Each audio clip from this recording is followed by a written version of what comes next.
Apprendre le chinois est considéré comme une tâche assez difficile pour les francophones.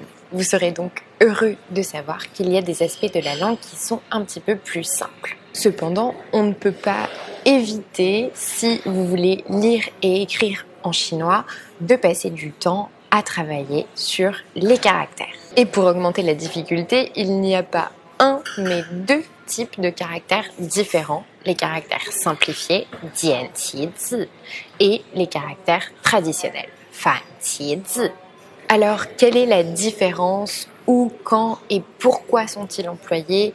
Quel type devez-vous apprendre? Est-ce que vous devez apprendre les deux? Pour vous aider à comprendre la différence entre les deux types de caractères et répondre à toutes vos questions sur ce sujet, je vais vous dire dans cette vidéo tout ce que vous avez besoin de savoir sur les caractères traditionnels chinois.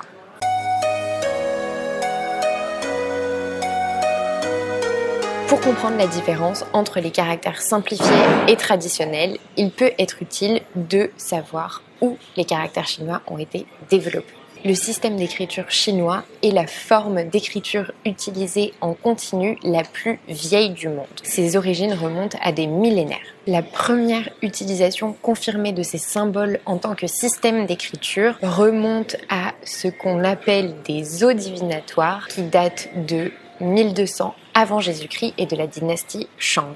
Ces précurseurs des caractères chinois se composaient de pictogrammes qui étaient taillés dans des os afin de communiquer avec des esprits ancestraux royaux. Cependant, comme les symboles et le vocabulaire retrouvés sur les os divinatoires étaient déjà très sophistiqués, on pense que même à ce moment-là, le système d'écriture était déjà ancien. Il est possible que ce même système d'écriture était utilisé à d'autres fins. Mais comme les matériaux comme le bambou ou le bois qui auraient pu être utilisés ne subsistent pas aussi longtemps que des os, nous n'avons aucune preuve qui peut prouver cette théorie.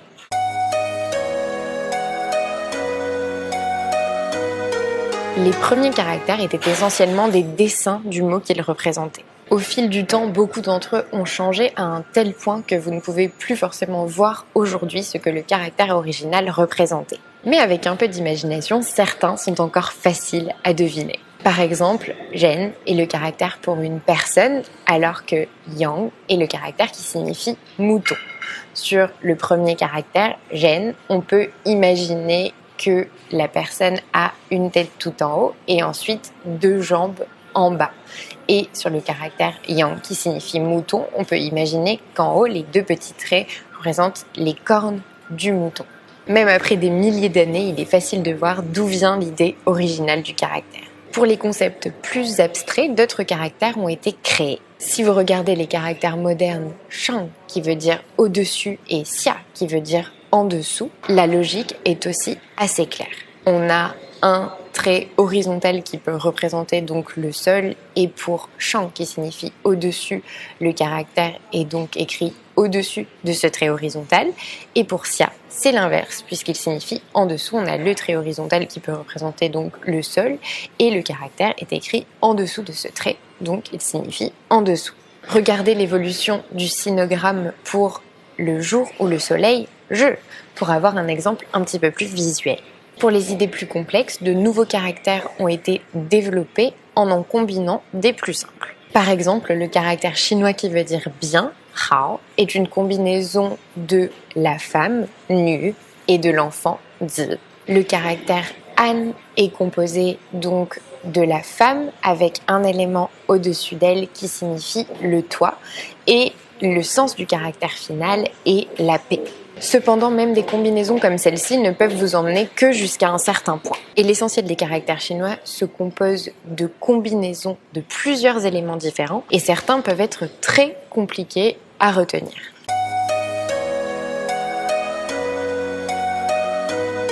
Même si le système d'écriture chinois suit aujourd'hui ses principes basiques, pendant longtemps, il y avait différentes variations qui existaient et qui évoluaient les unes indépendamment des autres. Mais au IIe siècle de notre ère, elles se sont cristallisées pour devenir ce qui est connu comme l'écriture standard qui s'appelle Kaishu. Ces caractères ont peu changé pendant presque 2000 ans. Mais en 1956, le gouvernement communiste de la Chine continentale a décidé de mettre en place une réforme pour augmenter le niveau d'alphabétisation. Dans le cadre de ces réformes, plus de 2000 caractères ont été modifiés pour les rendre plus faciles à apprendre et à écrire. Et plusieurs méthodes ont été utilisées pour y parvenir. Dans certains cas, une partie d'un caractère a été modifiée en quelque chose de plus simple, comme dans Men, Liu et Xing.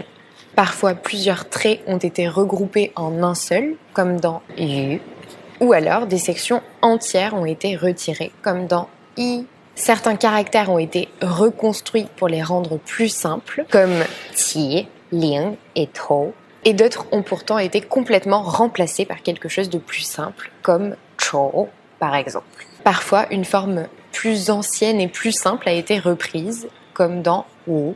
Comme vous pouvez le voir, dans certains cas, la version simplifiée est beaucoup plus simple. Mais dans d'autres cas, comme le caractère Men ou le caractère Yu, vous vous demandez peut-être pourquoi ils ont pris la peine de changer. Il faut aussi noter, et c'est très important, que beaucoup de caractères sont restés inchangés.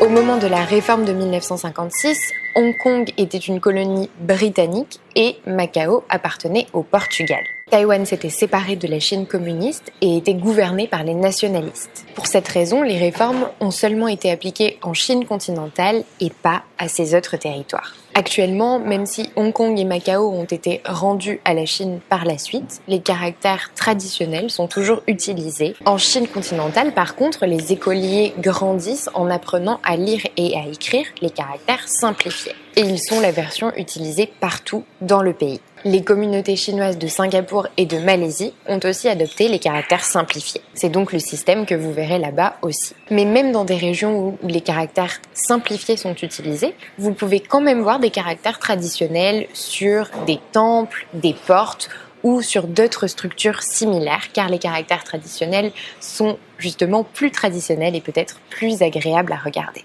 Et bien sûr, toute écriture qui est antérieure à la réforme de 1956 est écrite en caractères traditionnels. Et si les variations géographiques du chinois vous intéressent, qu'elles soient orales ou écrites, j'avais fait une vidéo à ce sujet que je vous remettrai juste ici.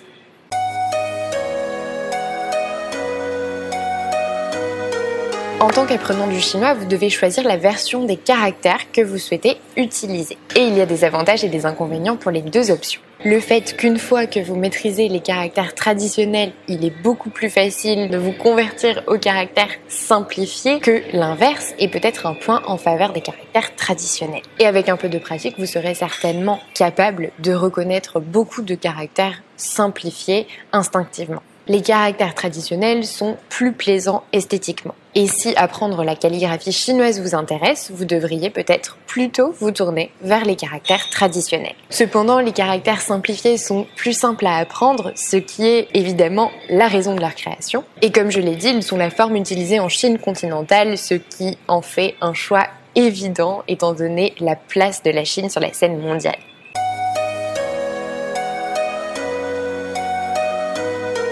Si vous apprenez le chinois en Chine continentale, vous apprendrez à lire et à écrire en caractères simplifiés. Généralement, c'est le cas dans la plupart des écoles de langue dans le monde entier, car les caractères simplifiés sont considérés comme l'écriture standard du chinois. Mais si vous apprenez le chinois à Taïwan, vous apprendrez les caractères traditionnels. Comme la langue locale à Hong Kong et à Macao et le cantonais, moins de personnes apprennent le mandarin là-bas. Mais si jamais vous apprenez le cantonais à Hong Kong ou à Macao, vous apprendrez certainement les caractères traditionnels. Au final, à moins que vous ayez une envie particulière d'apprendre les caractères traditionnels ou que vous ayez une raison précise pour le faire, peut-être qu'il vaut mieux opter pour les caractères simplifiés. Ils sont moins difficiles à apprendre, ils sont plus utilisés et ils sont la version des caractères chinois qui est la plus étudiée en Chine et dans le monde aujourd'hui. Notez aussi que les caractères que j'ai utilisés dans cette vidéo, mis à part les exemples précis de caractères traditionnels, étaient des caractères simplifiés.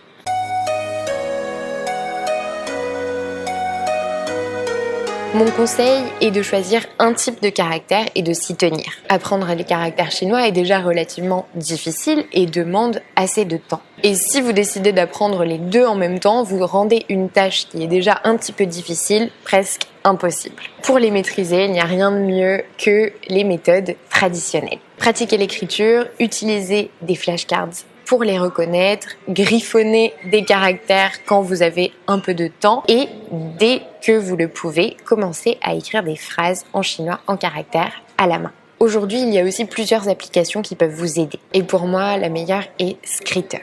Il faut payer un abonnement, mais cela vaut vraiment le coup si vous êtes sérieux dans votre apprentissage du chinois. Et si vous ne voulez pas payer, il y a des options qui sont gratuites également. Ensuite, si pour une raison ou pour une autre, vous avez besoin d'apprendre l'autre version, par exemple si vous étudiez à Pékin mais qu'ensuite vous déménagez à Taïwan, vous pouvez simplement utiliser les mêmes techniques d'apprentissage et les convertir à l'autre version.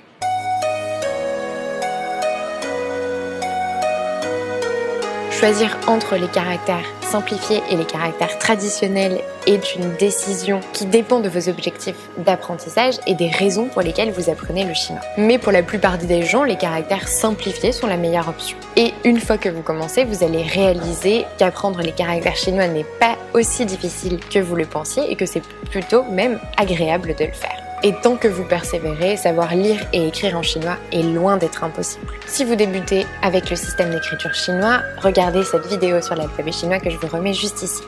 Pour ma part, je vous conseille de savoir lire en caractères traditionnels et de savoir écrire en simplifié. C'est comme ça que j'avais appris le chinois au départ et c'est vrai que ça m'a été utile quand je suis allée à Hong Kong ou à Macao par exemple. Mais vous pouvez commencer par vous focaliser simplement sur les caractères simplifiés dans un premier temps, puis ajouter les caractères traditionnels un petit peu plus tard. Si vous avez aimé cette vidéo, mettez un like, partagez-la, dites-moi en commentaire si vous choisissez les simplifiés ou les traditionnels. Et moi je vous dis à bientôt pour une prochaine vidéo.